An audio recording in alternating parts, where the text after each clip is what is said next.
ಎಲ್ರಿಗೂ ನಮಸ್ಕಾರ ಸ್ನೇಹಿತರೆ. ಈ ಶೈಕ್ಷಣಿಕ ಸಂಯೋಜಕ ಹುದ್ದೆಗಳಿಗೆ ಸಂಬಂಧಪಟ್ಟ ಹಾಗೆ ಈಗ ಹಲವಾರು ದಿನಪತ್ರಿಕೆಗಳಲ್ಲಿ ಇದಕ್ಕೆ ಸಂಬಂಧಪಟ್ಟಂಥ ಮಾಹಿತಿ ಈಗಾಗಲೇ ಸುದ್ದಿಯಾಗಿರುವಂಥದ್ದು. ಸೊ ಏನಿದು ಕೈಬಿಟ್ಟ ಅತಿಥಿಗಳಿಗೆ ಶೈಕ್ಷಣಿಕ ಸಂಯೋಜಕ ಹುದ್ದೆ ಯಾರಿಗೆ ಸಂಬಂಧಪಟ್ಟಿದ್ದು ಏನು ಕತೆ ಕ್ವಿಕ್ಕಾಗಿ ಒಂದು 5 ನಿಮಿಷದಲ್ಲಿ ಎಲ್ಲವನ್ನು ಹೇಳಿ ನಿಮಗೆ ಅರ್ಥ ಮಾಡಿಸ್ಬಿಡ್ತೀನಿ ಇದನ್ನು.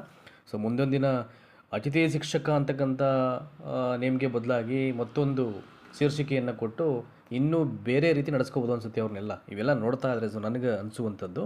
ಸೊ ಲೆಟ್ಸ್ ಏನಿದೆ ಅಂತ ನೋಡಿ. ಇದು ಸರ್ಕಾರಿ ಪ್ರಥಮ ದರ್ಜೆ ಕಾಲೇಜುಗಳಲ್ಲಿ ಈಗಾಗಲೇ ಕಾರ್ಯವನ್ನು ನಿರ್ವಹಿಸುತ್ತಿದ್ದು ವಿಶ್ವವಿದ್ಯಾಲಯ ಅನುದಾನ ಆಯೋಗ ದಟ್ ಈಸ್ UGC ನಿಗದಿಪಡಿಸಿದ ಅರ್ಹತೆಗಳನ್ನು ಹೊಂದಿಲ್ಲದ ಕಾರಣ ಅರ್ಥ ಮಾಡ್ಕೊಳ್ಳಿ. ಈಗ UGC ನಿಗದಿಪಡಿಸಿದಂಥ ಅರ್ಹತೆಗಳನ್ನು ಹೊಂದಿರತಕ್ಕಂಥ ಅತಿಥಿ ಉಪನ್ಯಾಸಕರಿಗೆ ಅವರಿಗೆ ಪೇ ಸ್ಕೇಲ್ ಸ್ವಲ್ಪ ಹೈಕ್ ಆಗಿರುತ್ತೆ, ಚೆನ್ನಾಗಿರುತ್ತೆ ಅವರಿಗೆ every pay month. So UGC ನಿಗದಿಪಡಿಸಿದಂಥ ಅರ್ಹತೆಗಳನ್ನು ಹೊಂದಿಲ್ಲದೇ ಇರತಕ್ಕಂಥ ಕೆಲವೊಂದಷ್ಟು ಜನರನ್ನು ಅವರು ಸ್ಕಿಪ್ ಅಂದರೆ ತೆಗೆದುಹಾಕಿದ್ರು. ಬಟ್ ಅವ್ರಿಗೆ ಕಡಿಮೆ ವೇತನವನ್ನು ಕೊಡಲಾಗಿತ್ತು. ಸೊ ಆ ನಿಯಮಗಳನ್ನು ಅವ್ರು ಹೊಂದಿಲ್ಲ, ಅವ್ರಿಗೆ ಎಲಿಜಿಬಿಲಿಟಿ ಇಲ್ಲ ಅಂತ ಅಂದ್ಬಿಟ್ಟು ಸೊ ಅಂಥವ್ರನ್ನು ಆ ಥರ ಅರ್ಹತೆಗಳನ್ನು ಹೊಂದಿಲ್ಲದ ಕಾರಣ ಕೆಲಸ ಕಳೆದುಕೊಂಡಿದ್ದಂಥ ಅತಿಥಿ ಉಪನ್ಯಾಸಕರನ್ನು ಈಗ ಅವ್ರಿಗೆ ಏನು ಮಾಡ್ತಾ ಇದ್ದಾರೆ, ಅತಿಥಿ ಉಪನ್ಯಾಸಕ ಅನ್ನಲಿಕ್ಕೆ ಸಂಬಂಧಪಟ್ಟಾಗಿ ಶೈಕ್ಷಣಿಕ ಸಂಯೋಜಕ ಹುದ್ದೆಗೆ ನೇಮಕ ಮಾಡಿಕೊಳ್ಳಲು ಉನ್ನತ ಶಿಕ್ಷಣ ಇಲಾಖೆ ಆದೇಶವನ್ನು ಹೊರಡಿಸಿದೆ. ನೋಡಿ, ಈ ಶೀರ್ಷಿಕೆಯನ್ನು ಚೇಂಜ್ ಮಾಡಿದ್ದಾರೆ ಇಲ್ಲಿ. ಇನ್ನೇನು ತೀರಾ ದೊಡ್ಡ ಮಟ್ಟದ ಮ್ಯಾಸಿವ್ ಚೇಂಜ್ ಅಲ್ಲ ಇದು. ಅತಿಥಿ ಉಪನ್ಯಾಸಕ ಅಂತ ಏನಿತ್ತು ಅದು ಶೈಕ್ಷಣಿಕ ಸಂಯೋಜಕ ಹುದ್ದೆಯಾಗಿದೆ. ಬಟ್ ಯಾರಿಗೆ ಮಾಡಿರೋ ಇದನ್ನು, UGC ಏನು ನಿಯಮವನ್ನು ಮಾಡಿತ್ತು ಅವರಿಗೆ ಅದನ್ನು ಪಾಲನೆ ಮಾಡದಿರತಕ್ಕಂಥ ಅತಿಥಿ ಉಪನ್ಯಾಸಕರಿಗೆ. ನೋಡಿ, ಇಲ್ಲಿ ಸುದ್ದಿಗೋಷ್ಠಿಯಲ್ಲಿ ಮಾಹಿತಿ ನೀಡಿದಂಥ ಉನ್ನತ ಶಿಕ್ಷಣ ಸಚಿವ MC ಸುಧಾಕರ್ UGC ಅರ್ಹತೆ ಇಲ್ಲದ ಅತಿಥಿ ಉಪನ್ಯಾಸಕರಿಗೆ ಕೆಲಸದ ಭದ್ರತೆಯನ್ನು ಒದಗಿಸಲಿಕ್ಕೆ ಹೊಸ ಹುದ್ದೆಯನ್ನು ಸೃಷ್ಟಿಸಲಾಗಿದೆ. ಅದು ಯಾವಾಗ ಅವ್ರು ತೆಗೆದ್ರು ಅವರು ಒಂದಷ್ಟು ಚರ್ಚೆಗಳಾಯಿತು, ಅಲ್ಲಲ್ಲಿ ಮನೆಗಳನ್ನು ಕೊಟ್ಟಾಯಿತು, ಅವ್ರ ಸ್ಥಿತಿ ಅತಂತ್ರ ಆಯಿತು. ಅವ್ರು ಸಾಕಷ್ಟು ಜನ ಭೇಟಿಯಾದರು, ಮಿನಿಸ್ಟರ್ಸ್ ಭೇಟಿಯಾದರು, ಕನ್ಸರ್ನ್ ಡಿಪಾರ್ಟ್ಮೆಂಟ್ ಭೇಟಿಯಾದರು. ಆದರೂ ಕೂಡ ಸರಿಯಾದ ರೀತಿಯಲ್ಲಿ ಅವ್ರಿಗೆ ಜಸ್ಟಿಸ್ ಪ್ರೊವೈಡ್ ಆಗಲಿಲ್ಲ ಪಾಪ. ಸೊ ಮುಖ್ಯಮಂತ್ರಿ ಸಿದ್ದರಾಮಯ್ಯ, ಉಪಮುಖ್ಯಮಂತ್ರಿ DK ಶಿವಕುಮಾರ್ ಅವರೊಂದಿಗೆ ಚರ್ಚೆಯನ್ನು ಮಾಡಿ ಪರಿಹಾರವನ್ನು ಕಂಡುಕೊಳ್ಳಲಾಗಿದೆ ಅಂತ ಅವರೇ ಹೇಳಿದ್ದಾರೆ ಸುದ್ದಿಗೋಷ್ಠಿಯನ್ನು ಮಾಡಿ. ಸೊ ಹೈಯರ್ ಎಜುಕೇಷನ್ ಮಿನಿಸ್ಟರ್ ಆದಂಥ MC ಸುಧಾಕರ್ ಅವರು. ಇನ್ನು ಮುಂದುವರೆದಂತೆ ನೋಡಿ, ಇಲ್ಲಿ 5 ವರ್ಷ ಪೂರೈಸಿದಂಥ ಎಲ್ಲ ಅತಿಥಿ ಉಪನ್ಯಾಸಕರಿಗೂ ನೇಮಕ ಆದೇಶ ನೀಡಲಾಗುವುದು. 5 ಇಯರ್ಸ್ ಕಂಪ್ಲೀಟ್ ಮಾಡಿರಬೇಕು, ಅಂದರೆ 5 ಇಯರ್ಸ್ ಎಕ್ಸ್ಪೀರಿಯನ್ಸ್ ಅಂತ ಅವರಿಗೆ ನೇಮಕ ಆದೇಶ ನೀಡಲಾಗುವುದು ಅಂತ. ಅಂದರೆ ಭದ್ರತೆಗೋಸ್ಕರ ಚೆನ್ನಾಗಿದೆ ಅವ್ರು ಮಾಡ್ತಾ ಇರುವಂಥದ್ದು. ಒಂದು ಸಮಯ ಎಲ್ಲ ಒಂದು ಕಡೆ 3853 ಅತಿಥಿ ಉಪನ್ಯಾಸಕರಿಗೆ ಪ್ರಯೋಜನವಾಗಲಿದೆ. ಅಂದರೆ ಇದು ಯಾರಿಗೆಲ್ಲ ಅನ್ವಯ ಆಗುತ್ತೆ ಅಂತ 2026-27ನೇ ಸಾಲಿನಿಂದಲೇ, ಅಂದರೆ ಈಗೇನು ಅಕಾಡೆಮಿಕ್ ಇಯರ್ ಬರುತ್ತೆ ಅದು 2026-27ನೇ ಸಾಲಿನಿಂದಲೇ ಅವರು ಕೆಲಸಕ್ಕೆ ಹಾಜರಾಗ್ತಾರೆ. ಶೈಕ್ಷಣಿಕ ಸಂಯೋಜಕರಾಗಿ ನೇಮಕವಾದವರು ನೋಡಿ, ಇಲ್ಲಿ ಒಂದಷ್ಟು ಕೆಲಸವನ್ನು ವಹಿಸಲಾಗುತ್ತೆ. ಅತಿಥಿ ಉಪನ್ಯಾಸಕರ ಅವರ ಒಂದು ಸರ್ವಿಸ್ ಬೇರೆ. ಈಗ ಇದಕ್ಕೆ ಏನು ಮಾಡಿದ್ದಾರೆ, ಶೈಕ್ಷಣಿಕ ಸಂಯೋಜಕ ಅಂತಕ್ಕಂಥ ಹುದ್ದೆಯನ್ನು ಸೃಷ್ಟಿ ಮಾಡಿ ಅಥವಾ ಶೀರ್ಷಿಕೆಯನ್ನು ಚೇಂಜ್ ಮಾಡಿ ಈಗ ಒಂದಷ್ಟು ಕೆಲಸವನ್ನು ಅವರಿಗೆ ವಹಿಸಲಿಕ್ಕೆ ಇದು ಮಾಡ್ತಾ ಇರತಕ್ಕಂಥ ಪ್ಲ್ಯಾನು. ನೋಡಿ ಏನೇನು ಮಾಡಿದ್ದಾರೆ ಅವರಿಗೆ, ಪ್ರಯೋಗಾಲಯ, ಪರೀಕ್ಷಾ ಕಾರ್ಯ, ಗ್ರಂಥಾಲಯ, ಮಾಹಿತಿ ತಂತ್ರಜ್ಞಾನ, ವಿದ್ಯಾರ್ಥಿ ಮಾರ್ಗದರ್ಶನ ಸೇರಿದಂತೆ ವಿವಿಧ ಆಡಳಿತಾತ್ಮಕ ಮತ್ತು ಶೈಕ್ಷಣಿಕ ಚಟುವಟಿಕೆಗಳಲ್ಲಿ ತೊಡಗಿಸಿಕೊಳ್ಳಲಿದ್ದಾರೆ. ಅತಿಥಿ ಉಪನ್ಯಾಸಕರು ಅಂದರೆ ಅಲ್ಲಿ ಉಪನ್ಯಾಸ ಮಾಡ್ಬೋದು. ಶೈಕ್ಷಣಿಕ ಸಂಯೋಜಕ ಅಂದರೆ ಏನು, ಇಲ್ಲಿ ಉಪನ್ಯಾಸ ಅಂತಕ್ಕಂಥ ವರ್ಡಿಂದ ದೂರ ಆಗಿಬಿಡುತ್ತೆ, ಸ್ಕಿಪ್ ಆಗುತ್ತೆ ಅದು. ಹಾಗಾಗಿ ಬಟ್ ಇದು ಗೊತ್ತಿಲ್ಲ ಇದು ಯಾವ ಥರ ಆಗುತ್ತೆ, ಮುಂದೊಂದು ದಿನ ಏನು ಕತೆ ಆಗುತ್ತೆ ಅಂತ. ಸೊ ಆಲ್ಮೋಸ್ಟ್ ಅಂದರೆ ಒಬ್ಬ ಕೇಸ್ ವರ್ಕರ್ಸ್ ಏನೆಲ್ಲ ಮಾಡ್ತಾರೆ ಆ ರೀತಿಯಾದಂಥ ಕೆಲಸ ಇದು ಶೈಕ್ಷಣಿಕ ಸಂಯೋಜಕ ಅಂದರೆ. ಅಂದರೆ ಕೇಸ್ ವರ್ಕರ್ಗೂ ಮೀರಿದಂಥ ಕೆಲಸವನ್ನು ಇಲ್ಲಿ ವಹಿಸಲಾಗಿದೆ ಅಂತ ಇವರಿಗೆಲ್ಲ. ಅತಿಥಿ ಉಪನ್ಯಾಸಕರಿಗೆ ನೀಡಲಾಗ್ತಿದ್ದಂಥ ಸೌಲಭ್ಯಗಳನ್ನು ಇವರಿಗೂ ವಿಸ್ತರಿಸಲಾಗುತ್ತದೆ. ಸೊ ಈಗ ಅತಿಥಿ ಉಪನ್ಯಾಸಕರು ಮೇಯ್ನ್ಲಿ ಅಂದರೆ ಅವರು ಲೆಕ್ಚರಿಂಗ್ ಮಾಡುವಂಥ ಕೆಲಸ, ಅದು ಉಪನ್ಯಾಸ ಮಾಡುವಂಥ ಕೆಲಸ ಅಲ್ವಾ.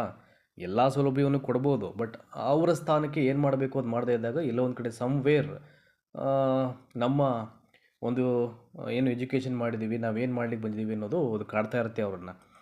ಸೊ 3 ವರ್ಷಗಳ ಅವಧಿ ನಿಗದಿ ಮಾಡಲಾಗಿದೆ. ವರ್ಷಕ್ಕೆ ಸುಮಾರು 95 ಕೋಟಿ ಹೆಚ್ಚುವರಿ ಆರ್ಥಿಕ ಹೊರೆಯಾಗಲಿದೆ ಅಂತ ಹೇಳ್ತಾರೆ. ಏನು ಹೊರೆಯಾಗುತ್ತೆ, ಇಡೀ ರಾಜ್ಯನೇ ದಿವಾಳಿ ಆಗ್ತಾಯಿದೆ. ಇದೆಯೋ 95 ಕೋಟಿ ಏನು ಹೊರೆಯಾಗ್ಬಿಡುತ್ತೆ ಇಲ್ಲಿ. ಸೊ 1 ರಿಂದ 5 ವರ್ಷದ ಅನುಭವ ಹೊಂದಿದವರಿಗೆ UGC ವಿದ್ಯಾರ್ಹತೆ ಪಡೆಯಲು ಸರ್ಕಾರವೇ ಸಹಾಯ ಒದಗಿಸಲಾಗುತ್ತದೆ ಎಂದು ಅವರು ಮಾಹಿತಿಯನ್ನು ನೀಡ್ತಾರೆ. ಅಂದರೆ 3 ವರ್ಷಕ್ಕೆ 3 ಇಯರ್ಸು ಅವ್ರಿಗೆ ಏನು ತೊಂದರೆ ಮಾಡಬೇಡಿ ಅಂತ, ಸ್ವಲ್ಪ ಭದ್ರತೆ ಇರುತ್ತೆ, ಸೆಕ್ಯೂರಿಟಿ ಇರ್ತಿದೆ ಅಂತ ಅವ್ರಿಗೆ.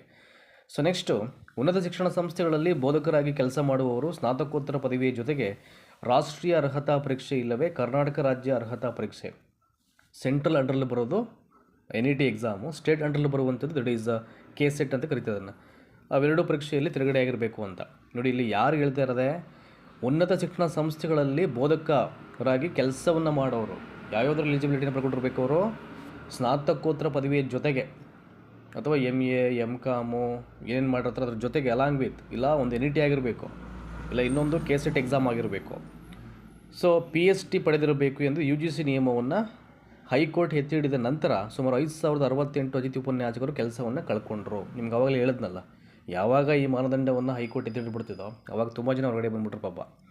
ಸೊ ಕೆಲಸ ವಿಷಯಗಳಲ್ಲಿ UGC ಅರ್ಹತೆ ಇರುವವರು ಲಭ್ಯವಿಲ್ಲದ ಕಾರಣ 1215 ಅಭ್ಯರ್ಥಿಗಳಿಗೆ ಅವಕಾಶ ಸಿಕ್ತು. ಉಳಿದಂಥ 3853 ಅತಿಥಿ ಉಪನ್ಯಾಸಕರನ್ನು ಹೊಸ ಹುದ್ದೆಗೆ ಪರಿಗಣಿಸಲಾಗುತ್ತಿದೆ. ಈಗ 3853 ಅತಿಥಿ ಉಪನ್ಯಾಸಕರು ಅಂದರೆ ಅತಿಥಿ ಉಪನ್ಯಾಸಕರು ಅಂತ ಕರೆಯೋಕ್ಕಾಗಲ್ಲ. ಈಗ ಅವ್ರನ್ನ 3853 ಪೋಸ್ಟ್ ಅಂದರೆ ಶೈಕ್ಷಣಿಕ ಸಂಯೋಜಕ ಹುದ್ದೆಗಳು, ಅವರಿಗೆ ಆದೇಶವನ್ನು ಕೊಡಲಾಗಿದೆ with security.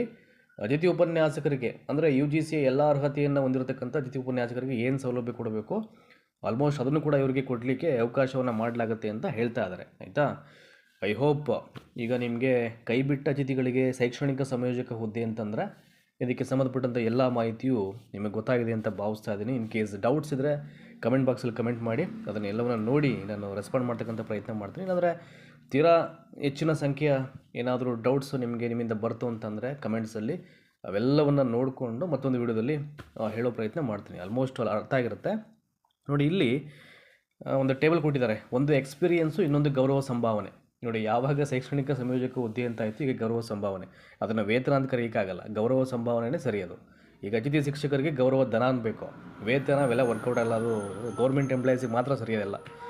So 5 to 10 years ಅವ್ರಿಗೆ ಎಕ್ಸ್ಪೀರಿಯೆನ್ಸ್ ಆಗಿದ್ರೆ 28,000, ಇನ್ನು 10 to 15 ಇಯರ್ಸ್ ಎಕ್ಸ್ಪೀರಿಯೆನ್ಸ್ ಆಗಿದ್ರೆ 29,000, 15 ವರ್ಷಕ್ಕಿಂತ ಜಾಸ್ತಿ ಇದ್ದರೆ 30,000 ವೇತನವನ್ನು ನಿಗದಿ ಮಾಡಲಾಗಿದೆ.